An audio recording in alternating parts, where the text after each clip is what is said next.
Test. I have you right now. Okay. Yep.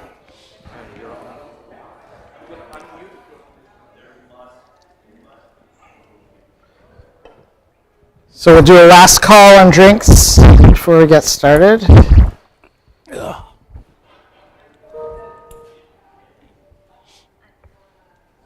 Oops. Oh, gosh, mercy. Oopsies. Okay. Okay. Sounds good.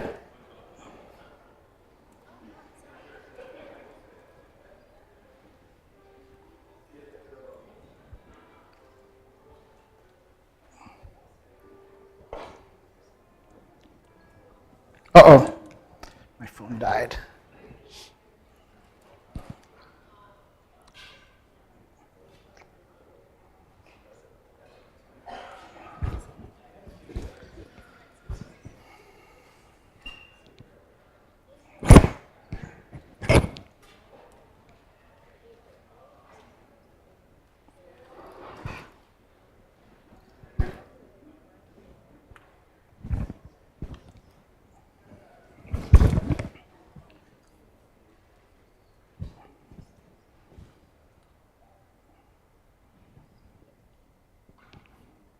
Well, welcome everybody.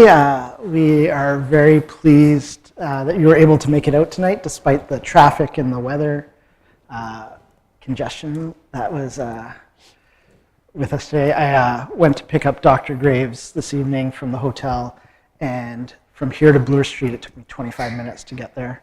And so, yeah, walking might have been faster, but we're here anyways. Just a few pieces of housekeeping before we start this evening. My phone died, so my notes are gone. So this is free flow for the whole evening, so we'll see how we do. But before we begin, we just want to make a land acknowledgement. Wycliffe College is privileged to host this event on land that was inhabited by the indigenous peoples of North America, and we're here at their pleasure, and we're thankful for that opportunity. So another piece of housekeeping, if you can notice, there's a QR code on the screen. We have 4 of Dr. Graves' books available for winning, and if you can do that before 8:15, we'll do a draw at the end, and for those people who are online, you can also win, and we will ship the book to you in whatever way we can make that happen. So thank you for tonight's pub night and coming out, and we're just really pleased to have a special guest. It's not often we get to have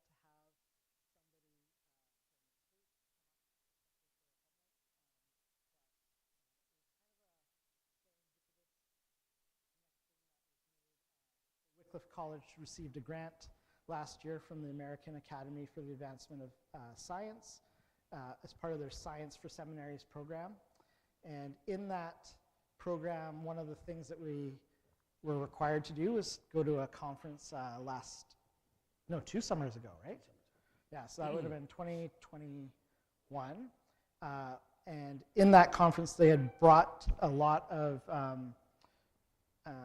experts from the fields of science, various fields of science, and part of that opportunity was these little speed dating things, and we just happened to get matched up in one of those, I don't know, it was like 5-minute rounds or something like that, and it was, interesting guy in that 5 minutes, and we reconnected, and we had planned to bring Dr. Graves here for a conference we hosted in June as part of that grant, but circumstances arose that he wasn't able to travel then, and so we're fulfilling that little piece by having him up here tonight. And so I had notes, a really good biography written of you, and now it's gone. But I think partly in having conversations earlier over lunch and then just recently, you really have traversed quite a bit of territory in your academic and professional career, and he's kind of a renaissance man, I've discovered. A fan. He even knows some Canadian rock musicians and chess player. A chess player I just learned, and among other things, father of two and a husband of one wife. And In Christianity, we only get one. yeah. And for those of you that don't know, Dr. Graves is one of the preeminent geneticists in the world. He sits on many, many advisory boards. He's published hundreds of peer-reviewed articles and written a lot of books. And I think what's interesting is, although we talked about earlier, like you are a pure academic in the sense of like you're doing this for advancing knowledge, you do really have a heart for issues of social justice, and we're going to talk a little bit about that tonight. But I think we're just having a great privilege tonight to have Dr. Graves here with us. And so, would you help me in welcoming him here tonight?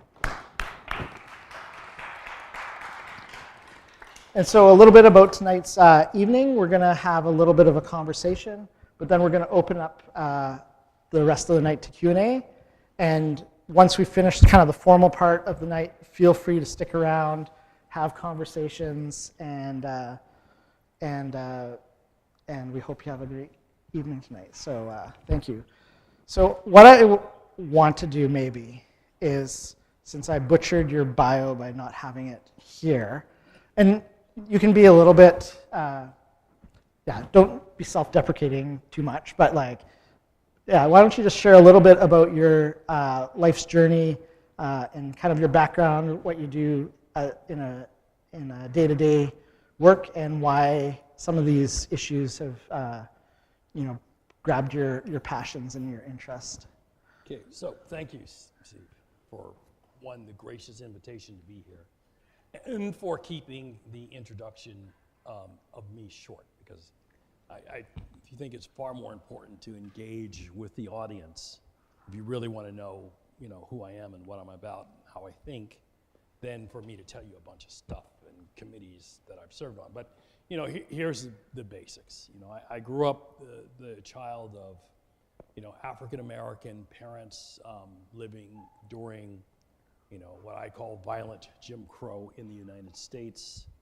I was lucky in many ways to have the parents I had, because they felt that the way forward for their children was education, and that's what they emphasized. They even purposely put up with a much higher level of racism than they would have had to put up with by living in the town that had the best public school system in our area.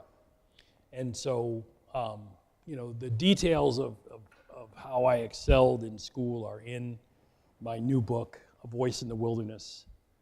Pioneering Biologist Explains How Evolution Can Help Us explain our biggest problems or deal with our biggest problems. I don't even know the title anymore. But at the end of the day, I did do really well in school. I had the problem of being an out-of-place person, meaning that my ability in science and math was something that the predominant population couldn't wrap their minds around. And as a result, I, like many people, developed what's called imposter syndrome. And at that time, they didn't have a name for it. But I always doubted myself. I was always afraid to complete projects. I had a real hard time staying in college. I like to say I've been thrown out of some of the best institutions in America. But eventually I finished and embarked upon a very productive research career. But the thing that was most critical for me in terms of doing the science that I do was I always asked a question of how this work benefits humanity. So there are certain things that I would never do. So I would never work on, engines of mass destruction. Through my faith, I just can't do that. And I never thought that what I should be doing is to make richer people rich, which so many of my colleagues now, that's at the top of their mind, is how they can start their new startup and come up with a biopharmaceutical tool that will make them billions of dollars. I never think that way. So the work that I do, however, and the work that I'm probably best known for, in addition, to the basic bench science, is my work in social justice, particularly around biological and social conceptions of race. So I happen to be a person in the right place at the right time. Because, by the way, I never had any intention to make this issue a major part of my academic portfolio. At the time, I was doing Drosophila evolutionary experiments that were associated with biological aging. For those of you, of course you wouldn't know, but I was in the group of scientists who first showed that genes control aging. And you might say, well, that's sort of obvious. Well, it wasn't obvious in the middle of the 1980s. In fact, the prevailing theory was that aging was non-genetic. And the people who did gerontological research, and some of them are still alive, so probably won't be too upset when I call them quacks, because they pretty much were. They had really no idea what the hell they were doing. But they were getting large research grants, and they were dominating publications and writing manuscripts of a bunch of stuff that was pure, unadulterated nonsense. Now, the fact that there are whole academic disciplines that have this issue is another conversation for another day. But these folks really had it all wrong. And through a combination of strong theory developed by some of the greatest evolutionary minds of the 20th century, people like Ronald A. Fisher, people like William D. Hamilton, people like Peter Medawar, Brian Charlesworth, and so on, they created a theoretical edifice by which experimentalists like my PhD mentor, Leo Luckenbill, and my postdoctoral mentor, Michael Rose, could construct experiments to demonstrate that these hypotheses were in fact true. And so that's where I come into that research in the 80s. We had great success. We were on the cover of Discover magazine, we were on the cover of Life magazine, and so on. But what brought me into the race question was the publication of the book, The Bell Curve, Intelligence and Class Structure in American Social Life by Richard Herrnstein and Charles R. Murray. So this book, if you don't know it, basically claimed, first, that intelligence is a measurable quantity, that it plays a crucial role in social structure, that it is largely genetically based, and that it differs between different races of people. So when the book came out, it was covered by major publications, Time, Newsweek, it was on our national news. University presidents were trying to decide how they should reorient their curriculum to deal with the genetic deficiencies of the black students that went to their universities, and all sorts of nonsense. So a colleague from Cal State Hayward called me up and asked me to write an evaluation of the book. And I actually didn't know anything about it. So I realized, taking a look at its cover, that this was very important. So I spent the time, read the book cover to cover. And it was filled with outright mistakes and fallacies. Their statistical methods were wrong. The data they used to test their ideas were compromised. They made assumptions about human biological variation that were simply wrong, and so on. So I wrote a series of articles, the first of which was entitled Race and IQ Revisited, Figures Never Lie, but Often Liars Figure, in which I illustrated all those problems in their work. And then from then on, it was one thing after another with regard to the intellectual foundations of structural racism in America. And being the person with my training and my tool set, I was always in the forefront of that battle, and that's what brings me here today. Cool. So tonight, what I'm hoping to do is I want to definitely get a big chunk of science, because hopefully you win the book if you don't buy the books, because there's a lot of really interesting things in there that might surprise you, and a lot of really,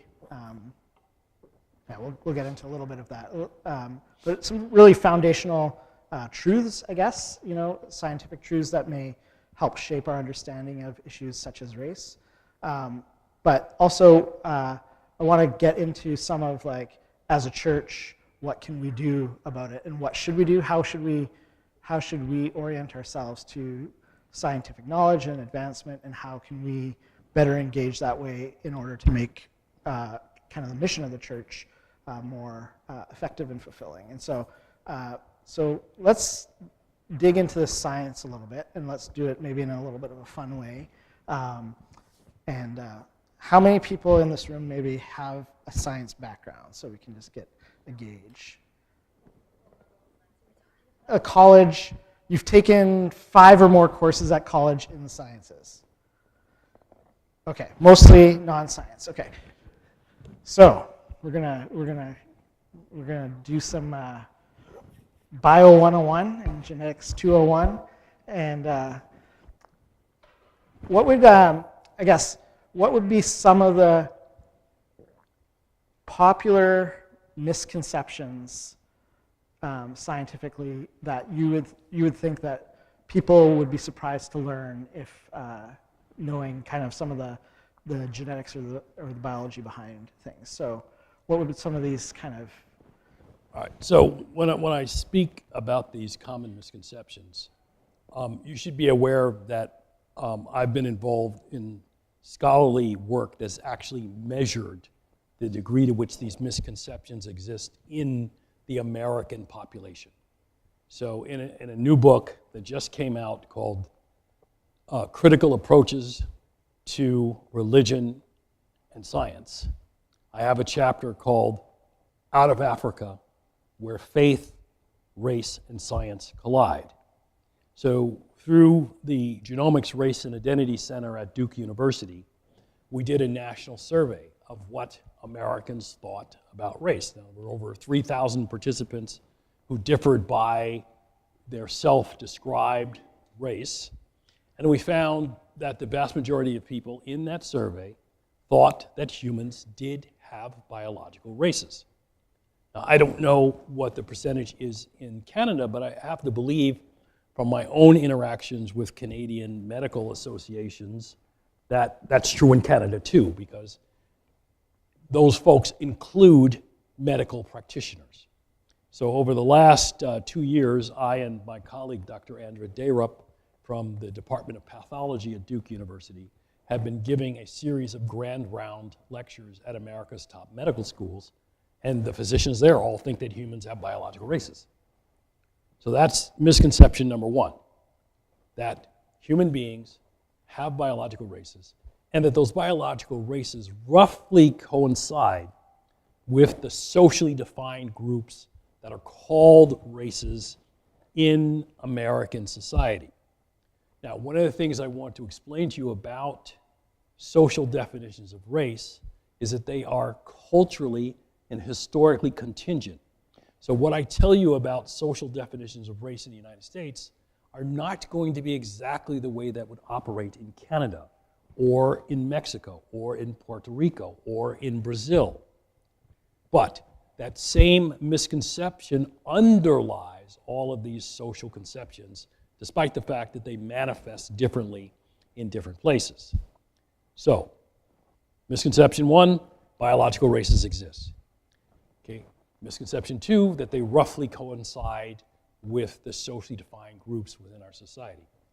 Misconception 3, that these biological races differ in genetically determined traits related to intelligence and personality.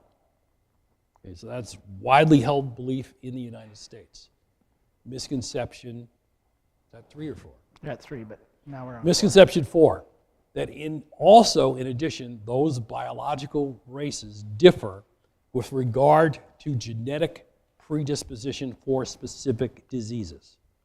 So that health disparities that we see in the United States for complex diseases like heart disease, cancer, stroke, diabetes, are primarily due to genetic differences within these biological races, not social determinants of health.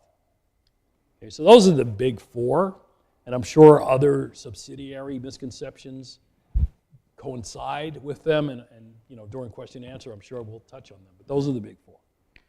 So, so what is the practical outworkings of these misconceptions, and how do they kind of reinforce some, I guess, problematic cultural ideas, and maybe bring in some specific examples? All right, so specific example 1. So the United States is rigidly structured by socially defined race. And what I mean by that is if you look at, for example, the CEOs of American corporations, virtually none of those people are African Americans or other racially subordinated people. If you look at the elected officials in our Congress, in the Senate, and the House of Representatives, most of those people are persons of European descent, disproportionately, by the way, compared to the demography of the country. If you look at people who are university professors, vast majority of them are persons of European descent. Research scientists, I can go on and on, medical practitioners. So now, the American social mantra for why this is true is due to the innate characteristics of the individuals. But an individual's innate characteristics, in the American sense, come from their biologically determined race. So the reason that there are so few black geneticists in America is because black people's brains just aren't big enough to do genetics.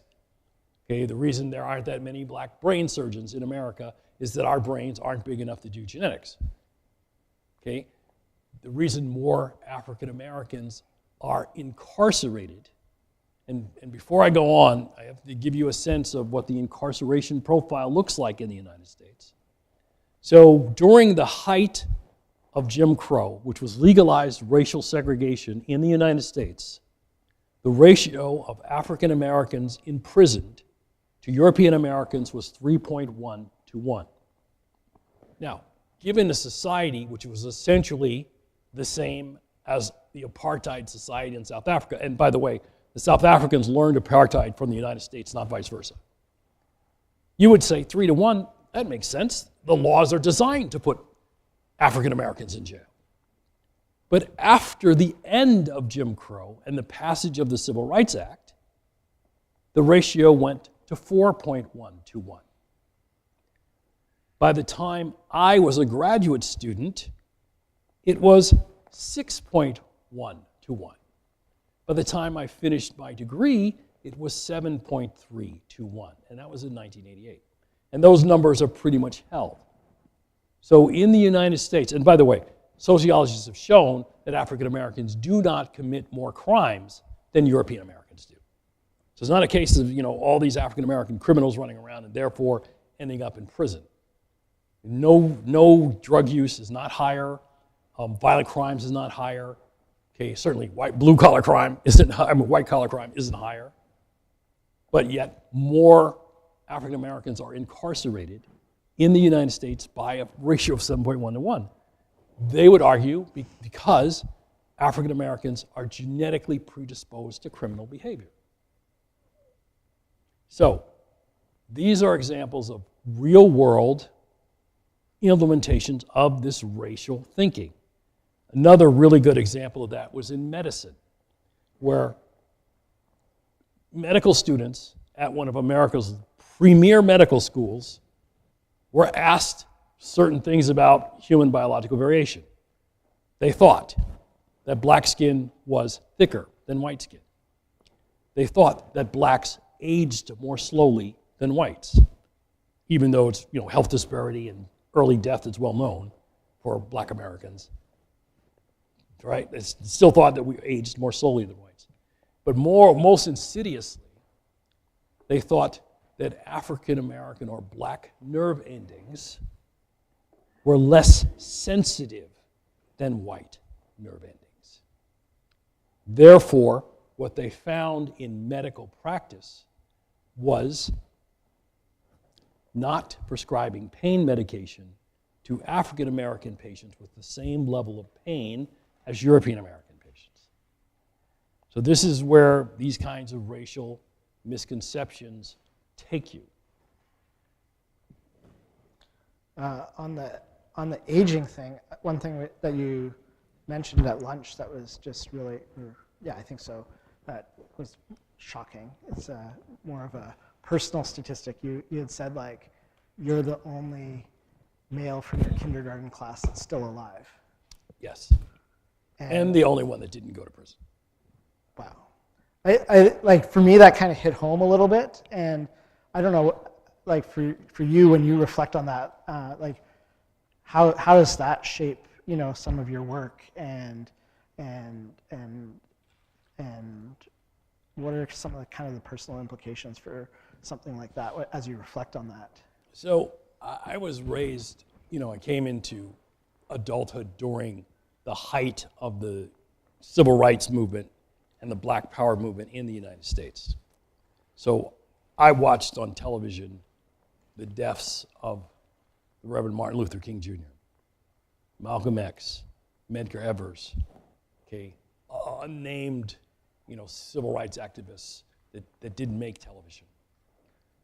So I always knew that my life was not worth as much as persons of European descent in my society.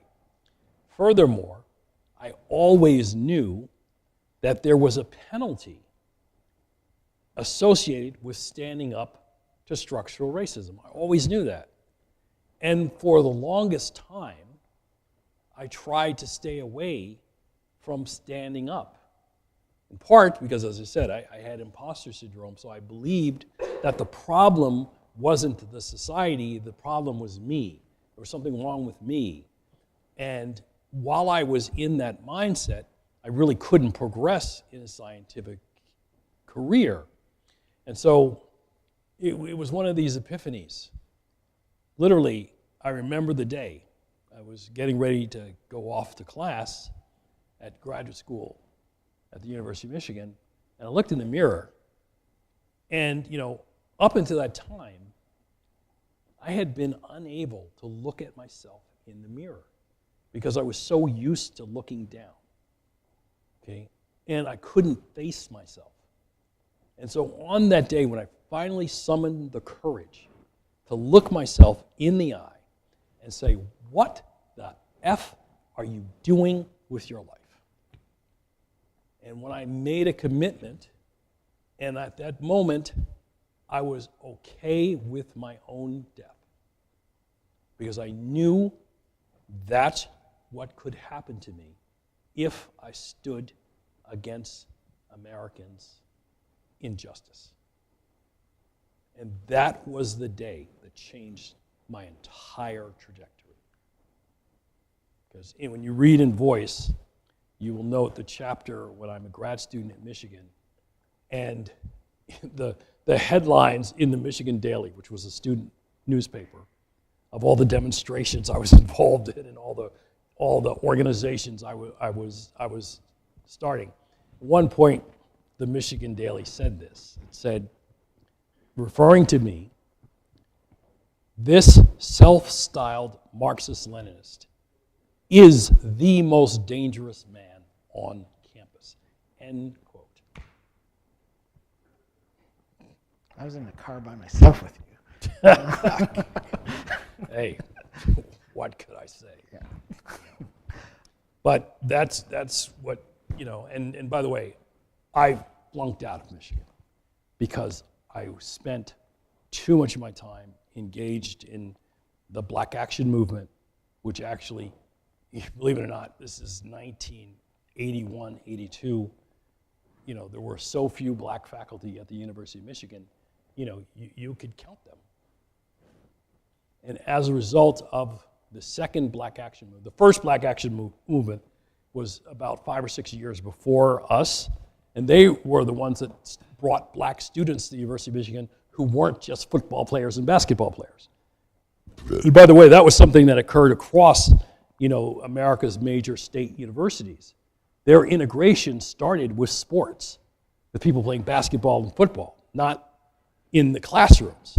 That's something that came later, and that was mainly due to student protests. And so at the University of Michigan, Black Action Movement 1 opened up the university to actually recruiting students who weren't just persons of European descent.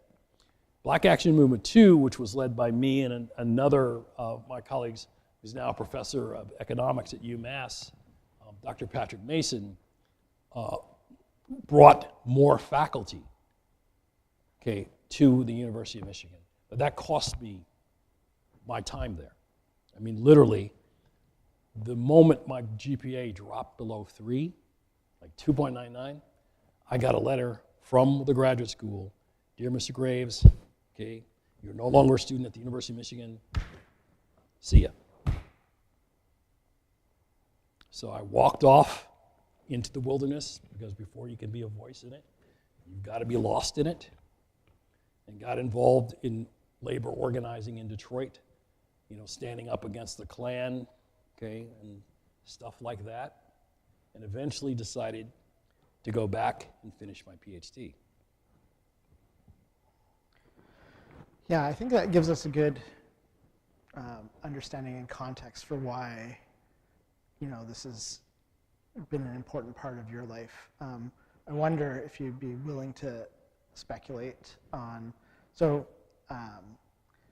maybe a classic caricature of theologians is we spend time arguing how many angels, fit on the head of a pin. Yeah.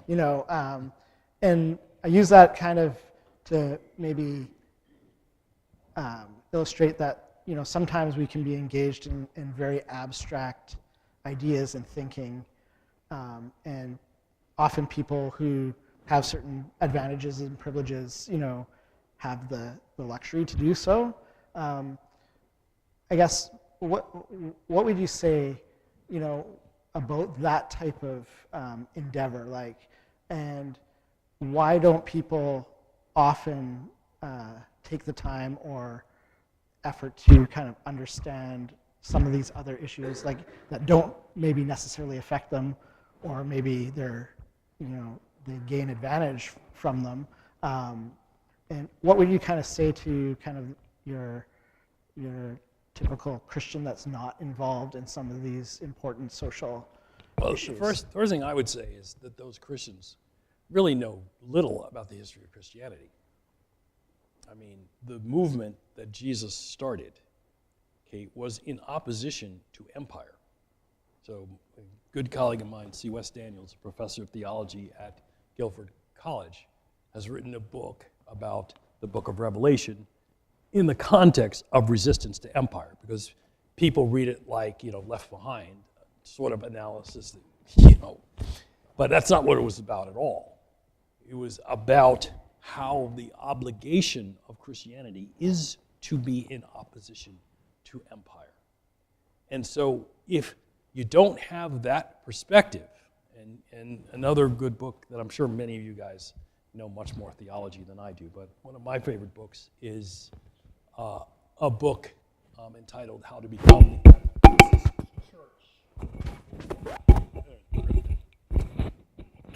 How to Become the Anti-Racist Church. And in it, there's a discussion of this sort of two ways of the cross. One of which, I'll just hold this, is, accepting empire. And the church triumphant. And for those of you that don't know, I am an Episcopalian, and we are part of the Anglican Union, although we're sort of the part of the Anglican Union that people sort of, want to push to the side because of our positions, particularly on LGBTQ issues. But at the end of the day, you can either accept empire and see the church triumphant, particularly in the spread of so-called Western civilization and its colonialism of the rest of the world, or you can view the church in the way that I think, and many of my colleagues think, that Jesus did, which was living witness in opposition to empire. And so, this is how, certainly in the United States, the biggest opposition to social justice is white Christianity. It has been from the very beginning, and it is still now. Yeah, I think we were talking a little bit at lunch about, since you're an evolutionist, one of the big debates in evangelical Christianity is intelligent design, evolution. And I asked you, is it a big deal in African American churches? And why or why not? Okay. So, intelligent design, special creationism, evolution as scientific fact was never a big deal issue in the African American church. Our issues were social justice, ending segregation, ending mass incarceration, feeding the hungry, clothing those without clothes, sheltering the homeless. So being actively engaged in struggles for social justice, we just didn't have an interest in arguing exactly how God brought into existence the universe. We took it for granted. God is God. God did it. How God did it was really sort of immaterial. We knew what we were facing and what we were living now. And so our orientation was to try to help bring about the kingdom of God, okay, where all people were treated in a humane, fair, and just way, and not arguing, academic things about, whether organisms could have evolved by natural selection. It just simply was not relevant to our social experience. So I think one of the things that we really wanted to do was to open up an opportunity for some Q&A. Hopefully we gave you a little bit of a foundation of some of Dr. Graves' passions and interests. But Terry has a microphone. I just want to make a reminder, we have 5 more minutes for the book draw. So if you didn't enter, you might want to do that. And we're just going to open up to some Q&A. And we've agreed that there's no dumb questions, and you can ask them anything. And although I might give some dumb answers. That's okay. Yeah, so I was just wondering, obviously a lot of us here are not scientists per se, but would you mind just sharing a little bit, sort of a quick summary of like what you've, in your research, how you've shown and explained how like race is not a biological category at all? I would just love to hear a little bit about that. Sure. So please spend some time reading the book, okay, or any one of these books, because I give a full explanation. But I'm going to do the basics, okay? So there are, the biological race concept is old. Okay? It is not something that started in the 20th century. So naturalists had been studying variation in nature, since the Middle Ages. And in fact, the people who were the instructors of Charles Darwin were very accomplished naturalists who did observations of living things, plants, beetles, birds, small mammals. And there, a great deal of data had been amassed that showed that in all the populations of living things on the planet, that they were variable. And that had pretty much been established. So as biology began to grow as a science, people began to systematize the variation that existed in various things. So probably a watershed moment in terms of the biological idea of variation was Carolus Linnaeus, the Swedish botanist's publication of the book Systema Naturae. And, the statement was that, God made and Linnaeus classified. And he classified all sorts of stuff. In the first 9 editions of that book, he classified all sorts of stuff except humans. In the 10th edition, which was published in 1758, he recognized a number of varieties of humans, including the monstrous races like Cyclops. I mean, he thought that there were Cyclops running around the planet. But more importantly, 4 varieties, okay, Homo sapiens afer, Homo sapiens asiaticus, Homo sapiens, and I think I said asiaticus, so I think it's Americanus, and then Homo sapiens europaeus. And these were hierarchically ranked, with Europeans at the top and Africans at the bottom. And so this, again, began a investigation into the attributes of various groups of humans. So, in this first phase of classification, there was no uniformity in the belief of racial hierarchy. Some people came up with hierarchical classifications. Even Johann Friedrich Blumenbach, considered the father of anthropology, didn't hierarchically classify human beings. But by the 19th century, when empire and chattel slavery were at their greatest power, the narrative in natural science had changed. And it had changed to rigid hierarchical ranking of the so-called human races and the idea that God had created separate groups, the so-called pre-Adamite race theory. Europeans were the descendants of Adam and Eve, and all of these other races were the descendants of the so-called pre-Adamites. Okay? And this was a very powerful tool in the justification of colonialism and slavery. Because if you think that these other people are in fact not people, okay, then it becomes easier to take their land and to own them. And direct evidence of that was in the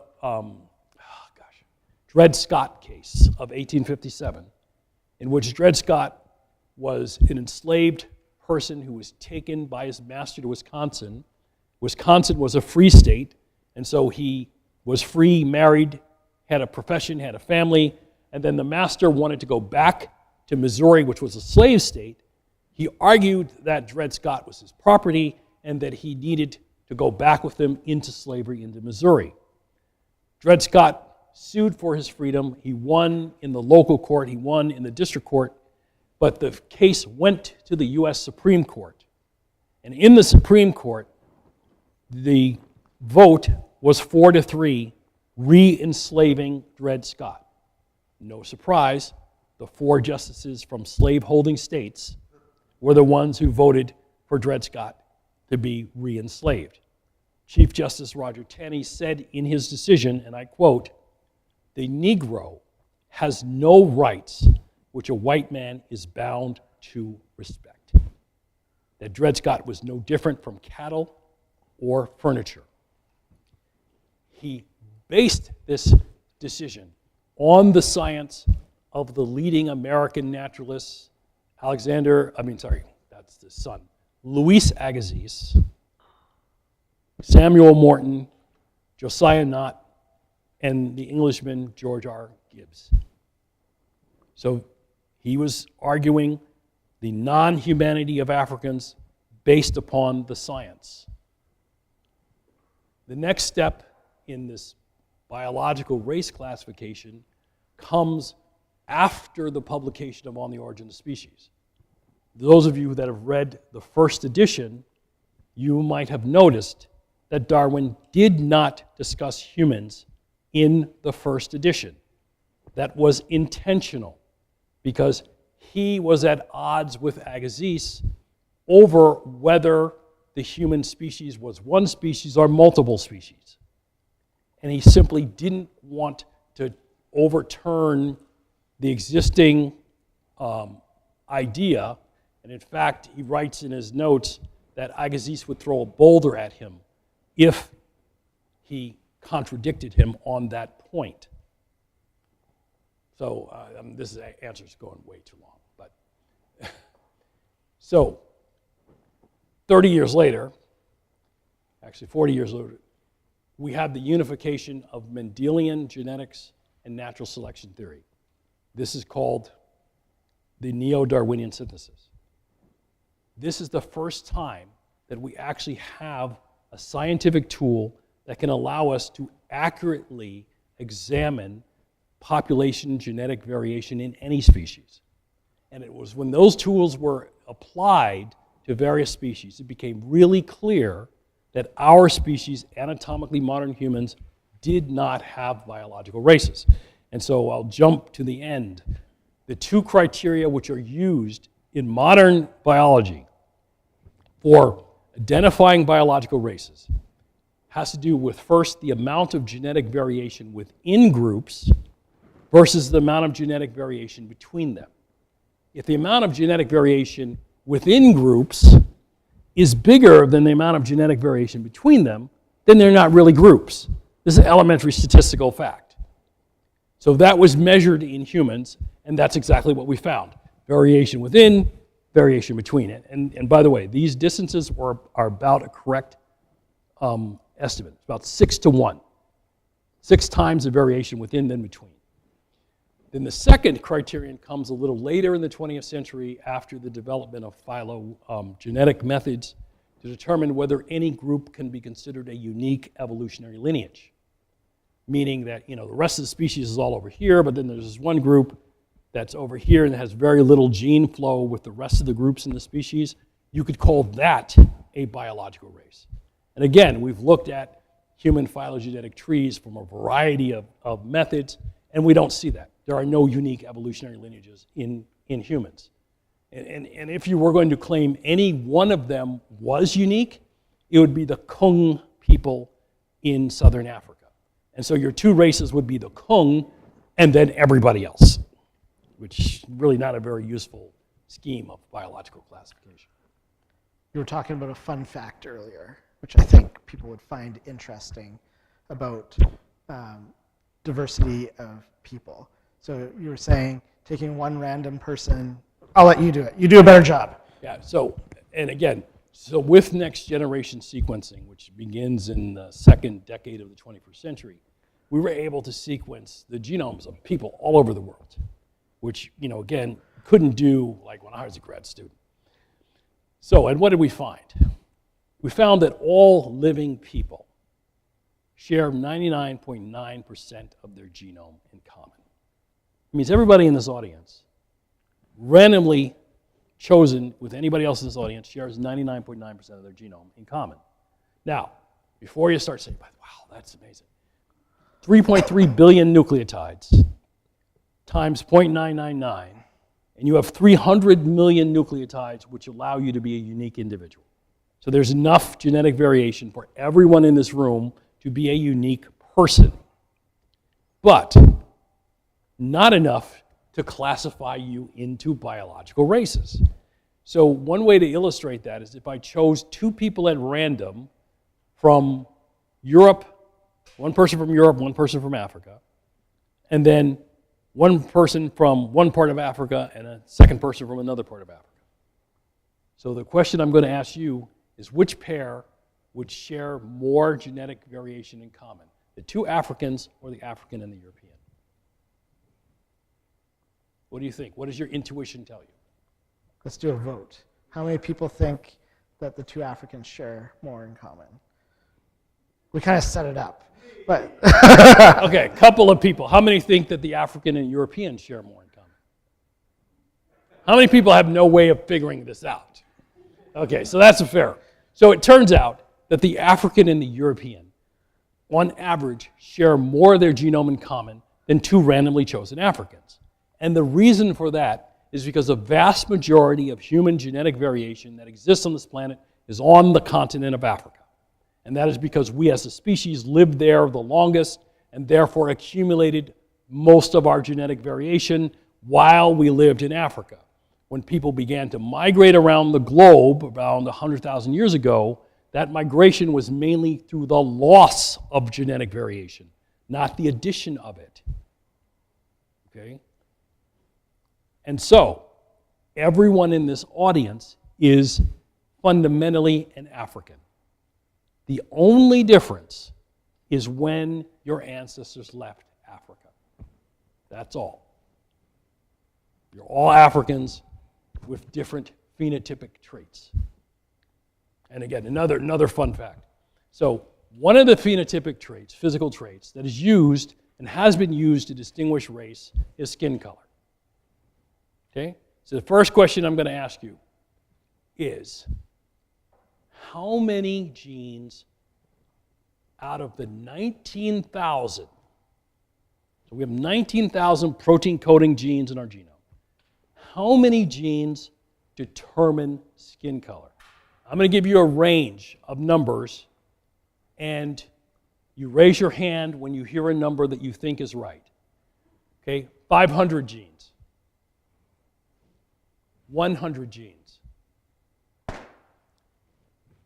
50 genes.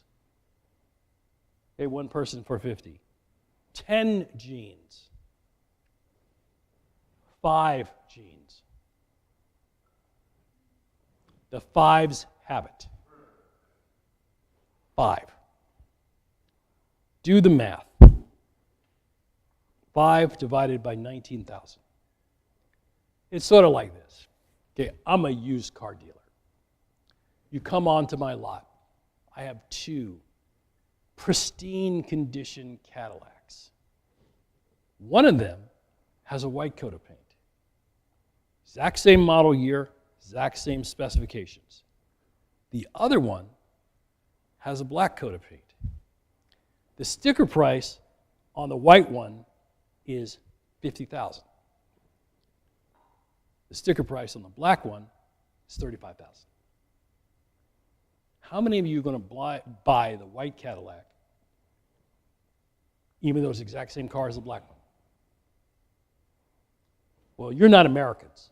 Because in America, I would be selling white Cadillacs off the lot all day long, and my black ones would stay right where they are. That's how racism works in our country. All right, I think we got another question here.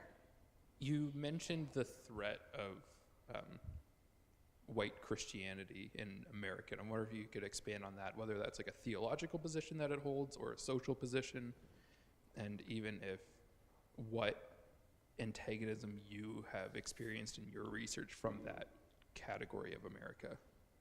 Okay, so let's first, Easy question for you. Yeah, no, it's not, I mean, but, I will begin with one of my favorite speeches that King gave.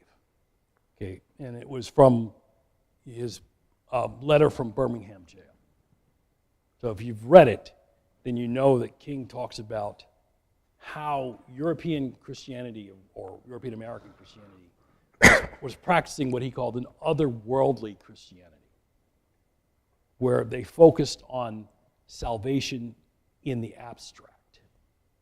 So they could watch, dogs being sicked on children, okay, fire hoses, clubs, okay, and they were entirely comfortable with these things, and preachers could not discuss this from the pulpit.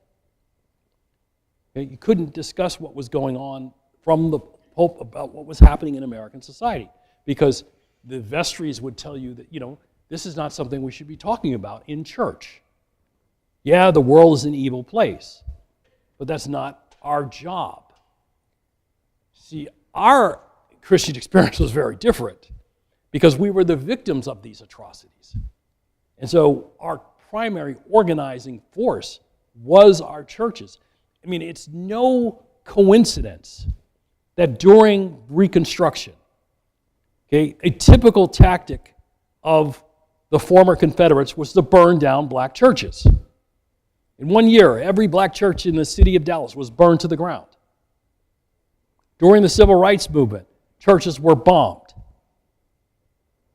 because they knew, people who supported white supremacy knew, that the church was the primary organizing force in the African American community. And that's what I think, Christianity should be doing. It should be staring injustice in the face and saying, we will not move. But instead, we have folks that are very, very comfortable. So it reminds me, of where Lent is coming up, right? And you know that Jesus went into the wilderness for 40 days. And he was tempted of the devil. And what did the devil do? Right? Takes him up to a high place and shows him all of the glory of the kingdoms of the world. And these will be yours if you worship me. And that's what I feel white Christianity has done. Okay? It has taken the temptation and not rejected it the way our Lord and Savior did.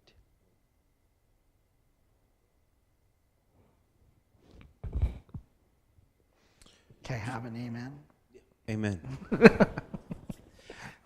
Dr. Graves, thank you for coming. This has been extremely informative. My name is Jeff, and I'm originally from the States. And everything you're talking about is amazingly on point. And so for the last few years, I've been trying to educate myself on the issues of intentional racism in the U.S. So I had two questions. One is, have you ever read The Color of Law by Rustin? He talks about the intentional segregation of, which I found that very informative. And the second question I had is, have you had any interaction with Malcolm Gladwell, specifically his talks on like talking with strangers and things like that, talking about black oppression in the U.S. And my question is, if you haven't, I would love to see an interview between you and him, because I feel like you guys have a lot of really important things to say. Yeah, I mean, I know of Gladwell's work, but I don't know him. Okay. And I've certainly read The Color of Law, because, again, what's happening in the United States, literally, I was talking to Steve and some other folks today, literally on the day that I head off to Canada, the legislature in the state of North Carolina reintroduced a bill to prevent the teaching of critical race theory in North Carolina schools. Now, you understand, of course, that no one teaches critical race theory in North Carolina schools. And even at the university level, there are so few scholars in the North Carolina universities that teach critical race theory. It's like, using a shotgun to destroy a flea. It's absolutely unnecessary. But they're using it to galvanize, white supremacist ideology and sympathies behind them for re-election. Using, fear of the other is terrible critical race theory, which is perverting the minds of our youth. The second thing they did today was the University of North Carolina Board of Governors, which controls the universities, the University of North Carolina system, which I work in, they passed a policy which prevents us from asking candidates about issues like diversity, equity, inclusion. So, like if we're interviewing a provost or a dean or a faculty member for our university, we can no longer ask them about their track record in this area, because they view this as personal political beliefs as opposed to the values of the institution, which all of our institutions have on their webpage, that we support diversity, equity, inclusion. So we would want to know, if you're going to be our provost, do you support diversity, equity, inclusion? But now we can't ask that question anymore. So they are, doubling down on attempting to rewrite the narrative of American history and social life so that they can continue to implement systems of racial injustice like voter suppression. I think we'll do one more question, but we can stick around, and Dr. Graves, I'm sure, is happy to. Go ahead. Dr. Graves, thank you so much for your talk. I'm just curious to know, given the magnitude of this issue and the vast social implications of it, what can the church do to begin, from a practical standpoint, begin combating these things? All right, so I have sat on the Racial Justice and Reconciliation Committee of the Episcopal Diocese of North Carolina. We also, in my church, have a Racial Justice and Reconciliation group. There are ecumenical groups in the city, like the Guilford Anti-Racism Alliance. So if progressive-minded Christians stand together and become a witness for justice, okay, people have to notice that. But you have to be willing to, put yourself on the line to do that, right? And again, we all know the stories of the early church, right? The Roman Empire, which, we are in now, the greatest empire the world's ever known, okay? But Christians had to stand up for their faith. And in doing so, often were martyred. Now, I'm not asking people to go out and martyr themselves, but I am asking people to stand for justice, knowing that the result could be your martyrdom. And again, this comes down to what you believe. I believe in glory. I believe that when I die, I will have the opportunity to see God. So what am I worried about on this planet? I don't love this earth so much that I need to stay here that much longer. Really, I don't. The reason I stay is because I feel like I have work to do.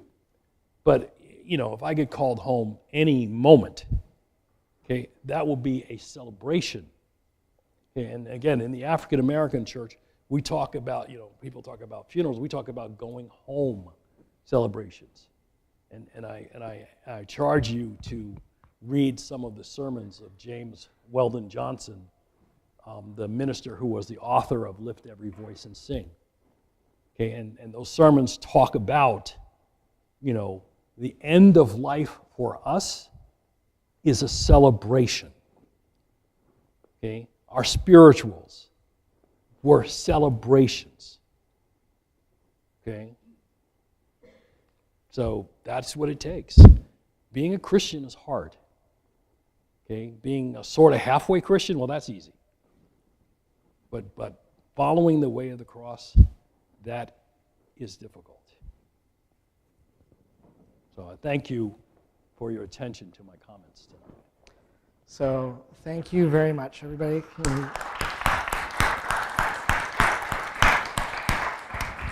So before we end, we promised a book draw. Is it happening? Oh, here we go. Terry's randomizer. We got Scott Mark. Is Scott Mark here today? Oh, never mind. It is Scott Mark. Is it still spinning, Terry, or is it done? Scott Mark. Is he here or online? Online, okay. Number 2. Here we go, here we go. This is so cool.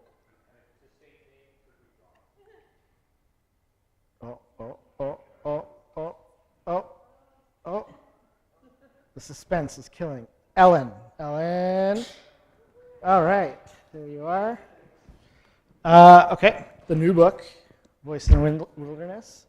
Number 3.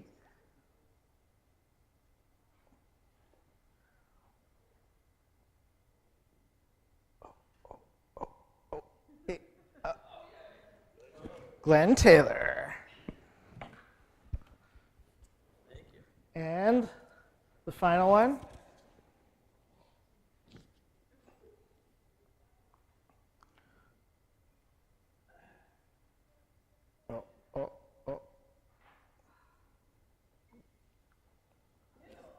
Him. I feel it was rigged. They were kind of sitting together. I don't know. Paid Terry off or something. I'm not sure. But again, thank you, Dr. Graves, for making the trip. It was great. Hopefully you can come visit anytime. You're very welcome here. I'd just like to thank everybody here again for coming, and hang around as long as you want. We're going to keep keep the bar open for a little bit longer, and I'll probably put another log on the front. Okay, so those of you that are book winners and who are here, I'm happy to sign these copies for you before you go. Awesome. Here, you can sign the online one too. Okay, thank you.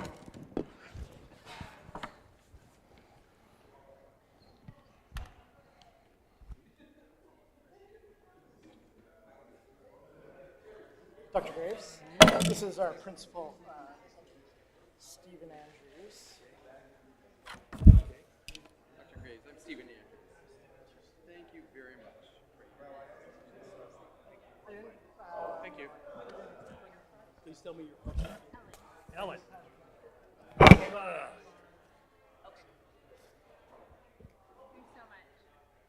Thank you for coming today.